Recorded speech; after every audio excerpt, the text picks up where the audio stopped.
Good day, everyone. I'm Elvis Kitalig, and I'm going to discuss with you Unit 1 of our course, which is entitled Meaning and Importance of Managerial Economics.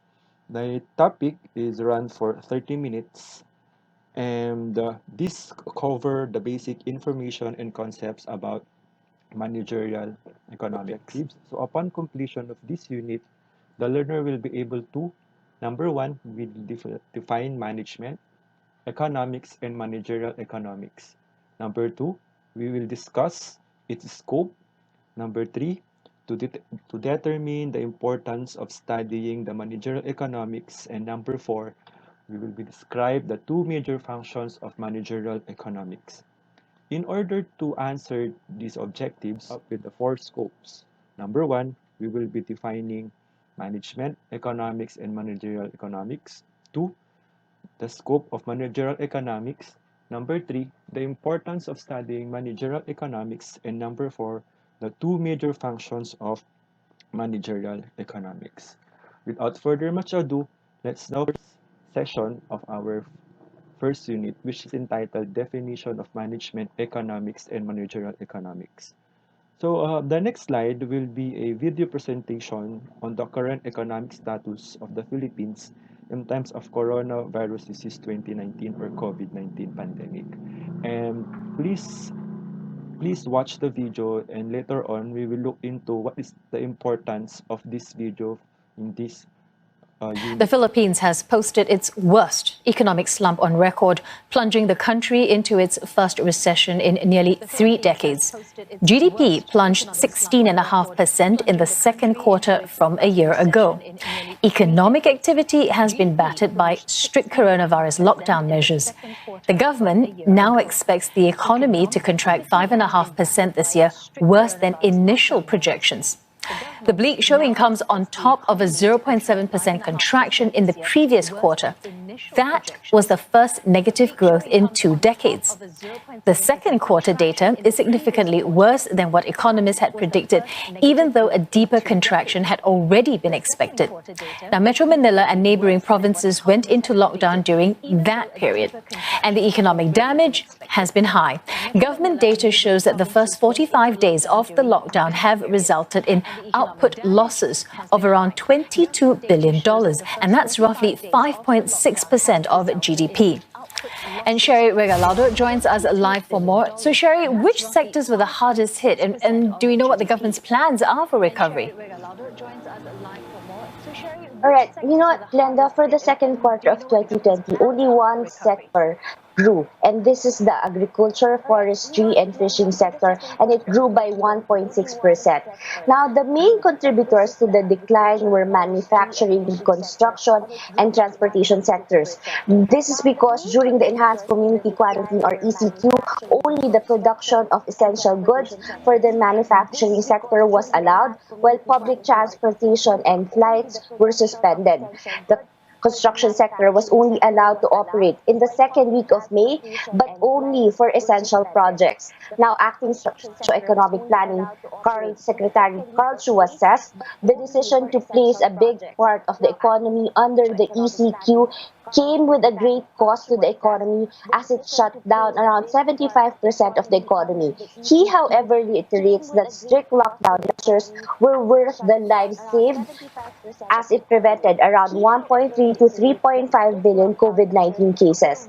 Now, presidential spokesperson Harry Roque says that the economic managers have already put together a phased and adaptive recovery program. The national budget for the next year has been recalibrated, and the government is resuming its key infrastructure program, the Build program. Now, the palace and economic officials are calling out the Congress to pass two key legislation to help with the economic recovery. Right, so the government is doing their best to help bill. with the economic recovery. Thank you so much for that. Sherry Regalado speaking to us from Manila. Right, so the government is doing their best to help with the economic recovery. Thank you so much for that. Sherry Regalado speaking to us from Manila. So that's our video on the current Philippine economy in times of COVID-19 pandemic. So To sum up what's the video all about, the title is The Philippines Plunges into Recession as Economy Shrinks 16.5% in second quarter. So the Philippines has posted its worst economic slump on record, plunging the country into its first recession in nearly 3 decades. Second quarter gross domestic product plunged 16.5% from a year ago.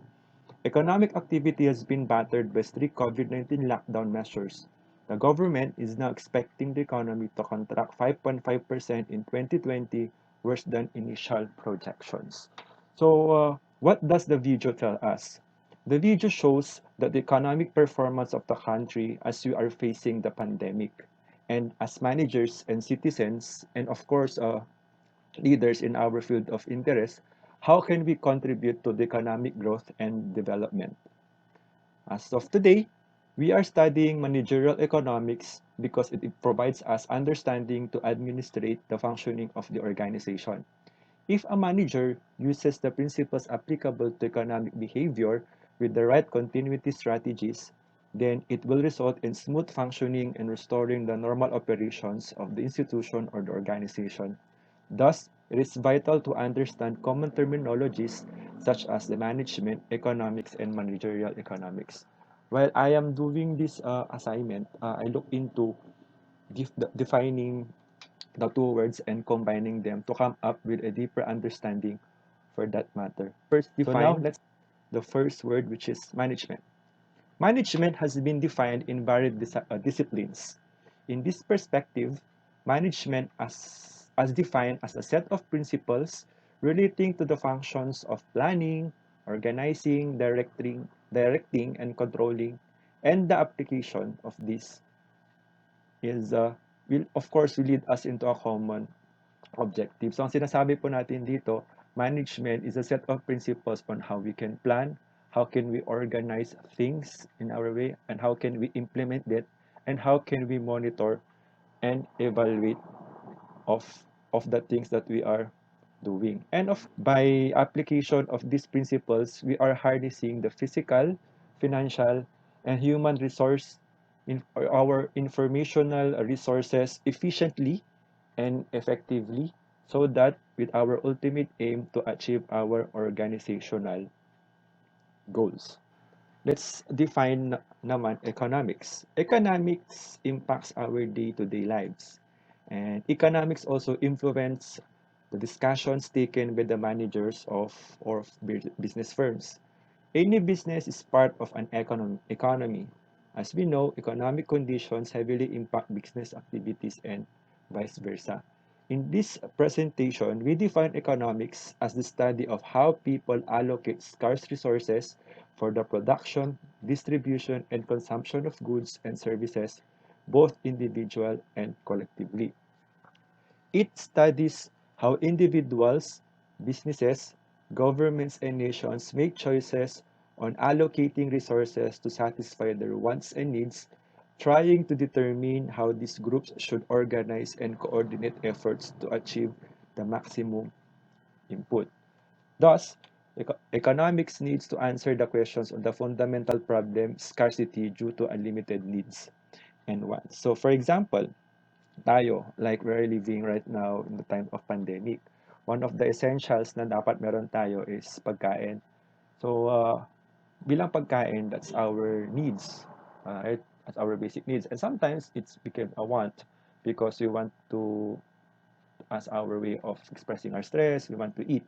And that's unending, no? Unending po yung ating pong uh, pagkain. So with that, because of that sense, importante na kailangan ma-meet, okay, na economics yung wants and needs natin na pagkain. So how can we do that?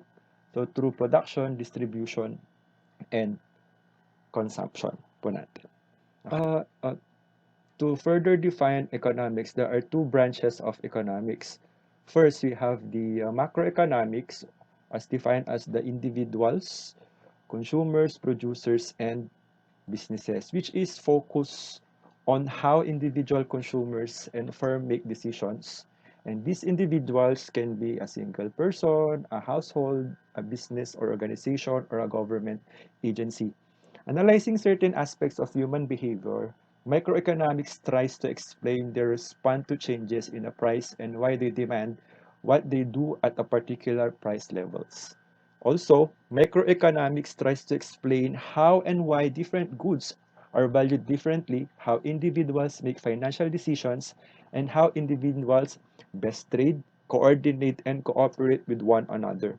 Microeconomics topics range from the dynamics of supply and demand to the efficiency and cost associated with producing goods and services, also include how labor is divided and allocated, uncertain risks, and strategic game theory. That's our microeconomics. So in short, the smallest details in the economy. Next, of course, kung may maliit, we have the bigger one, which is the macroeconomics. Macroeconomics defined as the behavior of the aggregate economy on both the national and international level. This focus includes a distinct geographical region, a country, a continent, or even the whole world.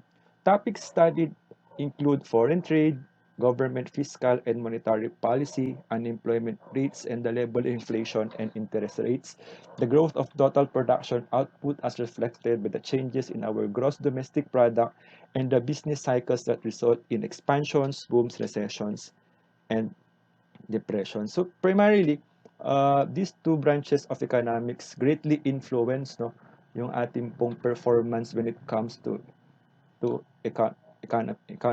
economics. Yan. So the management and economics definition po natin. So let's now define now a different definition of managerial economics according to some known uh, uh, philosophers of thought. So in this slide presentation, we will discuss a few definitions. So it's as defined, managerial economics is a science that deals with the application of various economic theories, principles, concepts, and techniques to business management in order to solve business and management problems. It deals with the practical application of economic theory and methodology in decision-making problems faced by private, public, and non-profit making organization. So the same idea has been expressed with the following person. Una, we have Spencer and Siegelman. So according to them, managerial economics is the integration of economic theory which business practice for the purpose of facilitating decision making and forward planning by the management. Another Another philosophers in the name of McNair and Miriam say that managerial economics is the use of economic modes of thought to analyze business situation. Another, Brinkman and Papas define managerial economics as the application of economic theory and methodology to business administration. Also, hindi rin magpapahuli dyan si Joel Dean, wherein he defined managerial economics as the use of economic analysis in formulating business and management policies. So kung titingnan po natin no, yung definition po nila ng managerial economics, we can hear buzzwords such as economic theory, business practice, administration practice, and management policies, the use of economic modes of thought as clearly stated on our monitor. Given so, dito natin papakita ngayon of managerial economics. So let's take a look na one by one of the features of our managerial economics. Una, managerial economics is more realistic, pragmatic, and highlights the practical application of various economic theories to solve business and management problems. Ibig sabihin, madaming mga different theories or principles which can be applied to solve business and management problems, which will be discussed further on in our next units. Pangalawa, it is a science of decision making. It focuses on decision making process, decision models, and decision variables and their relationships. Pangatlo, it is conceptual and metric in nature, and it assists the decision maker through precise and evident measurement of various economic variables and their interrelationships. Ibig sabihin, hindi lang siya theories, no? We can also look into numbers on how these numbers greatly affect the performance of our business or our firms. Next, it uses various macroeconomic concepts such as national income, inflation, deflation, trade cycles, and among others, for us to understand and adjust its policies to the environment in which the firm operates. So tinitingnan din natin no, on the performance of at a bigger picture. So kung sakali, halimbawa, tayo ay nakakaranas ngayon ng pandemic. So ngayon, kung nakakaranas tayo ng pandemic, ano kaya yung maging epekto nito sa economical status ng Philippines? So bababa siya as shown in the video. And what are the things that we need to do and consider para sa ganun yung ating pong products and services ay tuloy-tuloy pa rin siya at hindi po siya masasayang. So we will take a look on that matter po natin, no? Next, we will look into the study of non-economic variables. So, ano po ba yung mga non-economic variables that is having implications on the economic performance of the organization? Halimbawa, impact of technology, yung paggamit natin ng information technology. Kamusta siya ngayon sa pag-deliver natin ng ating products and services? It is effective or hindi?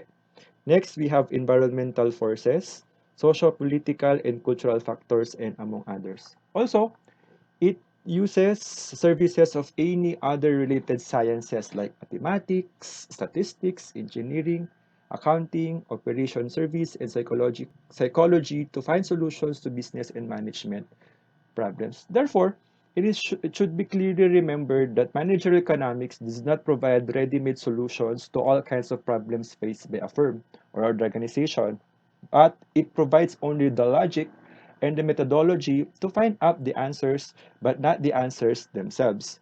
And it all depends on the manager's ability, experience, expertise, and intelligence to use different tools of economic analysis to find out the correct answers to business problems. So yan po yung ating features of managerial economics. So makita natin po siya, no, it's very dynamic, multidiscipline, sa matter of art and science din po siya, and it used different economic theories and management application, no, for us to be able to come up with the practical answers to our current situations.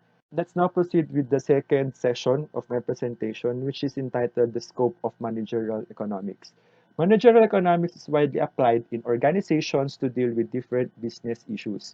Both micro and macroeconomics equally impact the industry and its functioning. So tignan natin yung scope of managerial economics in the context of dalawa.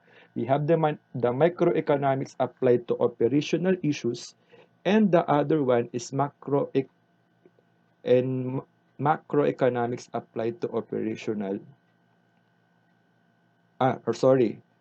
it's macro applied to business environment. So unahin natin ngayon yung una po, microeconomics applied to operational issues. So ito po ay dinefine po natin siya in a nutshell na five context po natin, no. So una, we have there the demand analysis and forecasting, cost and production analysis, pricing decisions, policies and practices, profit and capital management. So unahin po natin yung demand analysis and forecasting. So a business firm is an economic organization which is engaged in transforming productive resources into goods that are to be sold in the market. So a major part of managerial decision making depends on the accurate estimates of the demand. A forecast of future sales serves as a guide to management for preparing production schedules and employing its resources, and it will help the management to maintain and strengthen its market position and profit base. So demand analysis also identifies a number of other factors influencing the demand for the product. And demand analysis and forecasting occupies a strategic place in managerial economics. So pangalawa, we have the cost and production analysis. The cost and production analysis naman, it's a firm's profitability depends much on its cost of production. So a wise manager would prepare cost estimates of a range of output, identifying the factors causing our cost variation in cost estimates, and choose to cost minimizing output level. So taking into consideration the degree of uncertainty in production and cost calculations. And the production processes are under the charge of engineers, but the business managers is supposed to carry out the production functions analysis in order to avoid wastages of materials and time. Sound pricing practices depend much on cost control, and the main topics discussed for this matter will focus on cost concepts, cost output relationships, economics, and diseconomies, diseconomies of scale, and cost control. And pangatlo, we have pricing decisions, policies, and practices. Pricing is very important area for managerial economics. In fact, the price is the genesis of the revenue of a firm. Firm ad, such as the success of the business firm, largely depends on the correctness of the price decisions taken by it. The important aspects deals with this area are the following. So we have the price determination in various market forms, the pricing methods, differential pricing, product line pricing, and price forecasting. Apat naman po, we have the profit management. So profit management, business firms are generally organized for earning profit, and in the long period, it is profit which provides the chief measure of success of a firm. So economics tells us that profits are the reward of uncertainty bearing and risk taking. A successful business manager is one who can form more or less correct estimates of costs and revenues likely to accrue to the firm at different levels of output. So the more successful a manager in reducing uncertainty, the higher are the profits earned by him. So in fact, profit planning and profit measurement constitute the most challenging area of managerial economics. And number five, the capital management. So capital management, so the problems relating to firms' capital investment are perhaps the most complex and troublesome. Capital management implies planning and control of capital expenditure because it involves a large sum of moreover the problems in disposing of capital assets are so complex that they require considerable time and labor. So the main topics deal with under capital management are cost of capital, rate of return, and selection of projects. So titingnan natin, these microeconomics apply to operational issues focusly on how the organization run, no? Kung sakaling nagkaroon man tayo ng certain disasters or certain, for example, we are experiencing right now. And important to look into the five principles na kanya pong binabanggit, the demand and analysis and forecasting, the conduct of cost and production analysis, the proper pricing natin, and how can we support our pricing through policies and practices. And of course, titingnan din po natin no, yung profit, yung kikitain po ng ating pong businesses po natin, and of course, our capital management po natin. So from micro economics applied to operational issues, let's now macroeconomics applied to business environment. So we have we have three pala. Yan, we have economic, social, and political. So let's start with the first one. So in the context of microorganism, it applies the business environment. Any organization is much affected by the environment it operates in.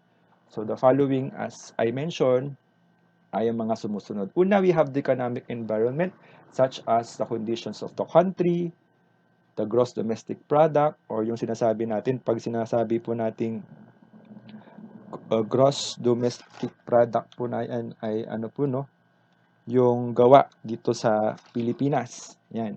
The economic policies and among others indirectly impacts the business and its operations. So tingnan po natin no yung as the video show kanina na bumababa yung ating pong performance natin and how does the Philippines, either the government and private sectors to deal no yung pagbaba po ng ating pong economic performance.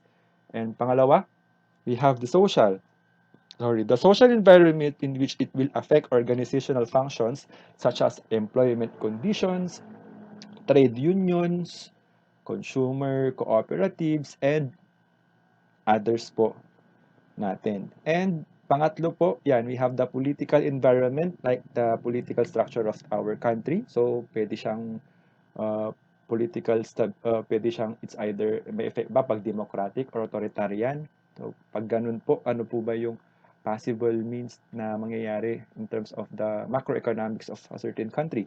Then, political stability, brought about by, of course, through insurgencies, through wars, ayan.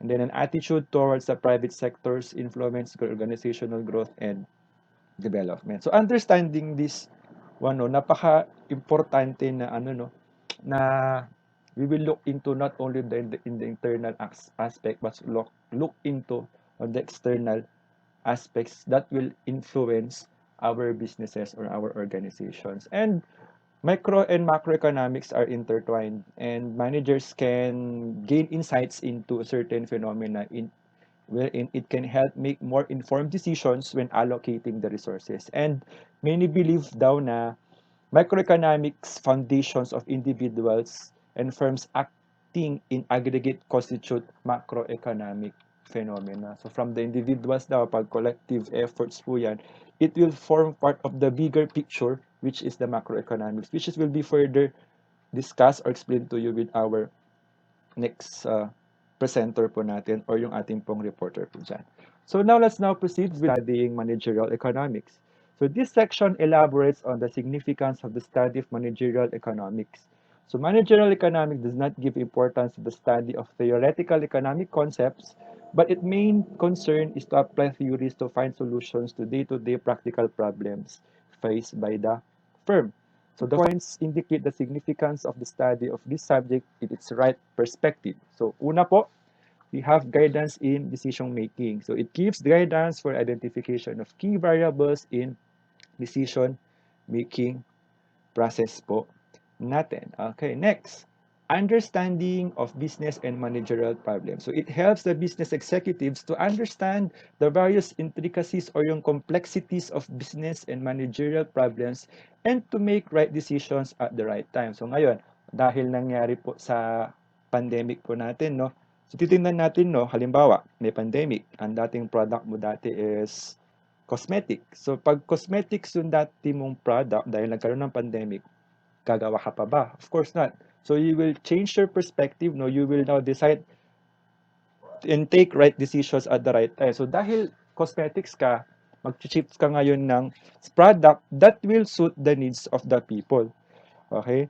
And at the same time, titignan mo rin kung ano yung pangangailangan nila. For example, dati ay cosmetics ka ngayon, ang gagamitin mo ngayon ay mag-face mask ka. Ngayon, when you are doing face mask, also to consider sino yung magiging target natin. So the target food natin should be pag frontliners, definitely, ang gagawin po natin is clinically produced face mask, not a cloth mask. So yun, no? So bibigyan tayo ng idea, no, ng importansya ng managerial economics. Pangatlo, it provides various tools. So it provides the necessary conceptual, technical, skills, toolbox, and analysis, and techniques of thinking and other such modern tools and instruments like elasticity of demand and supply, cost and revenue, income expenditure, profit and volume of production to solve various business problems. Another, as science and art, dyan, in the context of globalization, nakita naman natin kung gaano kabilis yung pagbago ng mundo natin. Privatization from the public, then it comes the more bulk of private sectors and liberalization po natin. So talagang we look into independence, no, ng ating pong industries and marketization and highly competitive dynamic economy. It helps in identifying various business and managerial problems, their causes and consequences, and suggests various policies and programs to overcome them. In short, as a science, pinag-aaralan po siya. We wanted that our action should be scientific based, and it's an art. When we say an art, it's a free flowing of concepts and ideas that derive from different theories na which is effective po siyang ginagamit and can be applied to our current situation. Next po, we have competency building to the business executive. It helps the business executives to become much more responsive, realistic, and competent to face the dynamic challenges in the modern business world. Another po natin, ayan, we have the ano po natin, no, resource maximization. So it helps the business executives to become much more responsive, as I mentioned ago. And of course, it helps in optimum use of scarce resources of a firm to maximize its profit. So kapag yun ang existing resources natin, paano ba ngayon gagamitin, no, ng ating pong mga managers, yung mga resources po na yun.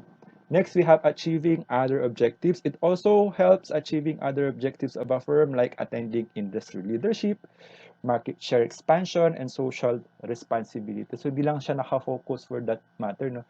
So, other things din na ma-achieve din natin kapag we properly use managerial economics. Another, we have forecasting. So, forecasting helps the firm in ano po no in the most important economic variables like demand, supply, cost, revenue, price, sales and profit, and formulate sound business policies.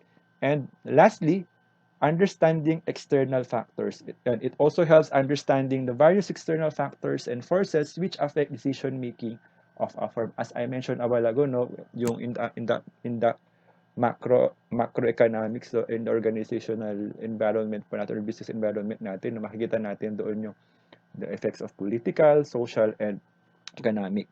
And therefore, it has become a highly useful and practical discipline in the recent years to analyze and find solutions to various kinds of problems in a systematic and rational manner. So yan po yung significance of our managerial economics. And next session, which is entitled the Major Functions of Managerial Economics. So there are functions of our managerial economics. Una, we have the decision making, and pangalawa, we have the forward planning. So as managerial economists or as a managers, uh, performs several functions in the organizations, and decision making and forward planning are described as the two major basic functions, and remaining functions are derived from the two basic functions din po natin siya. So unahin po natin yung ating pong decision making. So when we talk about decision making, the word decision suggests a deliberate choice made out of several possible alternative courses of action after carefully considering them. The act of making a choice that signifies a solution for an economic problem is economic decision making.